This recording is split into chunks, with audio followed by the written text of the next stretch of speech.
Ke gatanya yang bantro, narit yang pun lengkun, semangat ke yang bandeka. Narit kru semangatnya, narit yang penutuh lagi dalam budaya Aceh.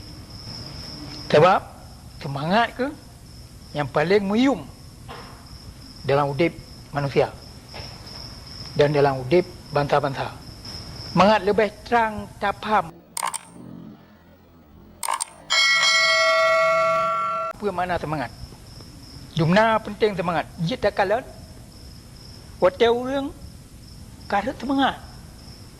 Bandung mesti datang.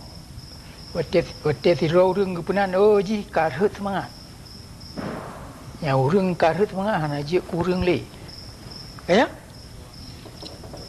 Oleh yang baru ada tepa, dek nayum semangatnya. Menanci dalam perang.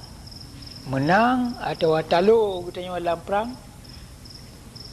Kau kan nak gaduh jawab. Karena kagaduh semangat. Ubin nak perang dalam dunia yang kata jadi. Jamun tro auranya. Ya ceh tawai luar nanggro. Yang bangsa yang talo karena mati gaduh jawab. Talo karena gaduh semangat. Kaputu ya sai. Yang nari-nari yang penting-penting tanggung kunci ni bak kebudayaan Aceh. Yang jangan tak faham le keturunan Aceh masa yang. Inda tu katanya dumpu kagak pilih nari yang penting-penting lagi yang hanjut tua. Yang manduna sabab dan yang mupum sababnya cik mengutanya Aceh bangsa Aceh. Inda tu katanya dumpu apa yang penting dalam udip. Urangnya bangsa Aceh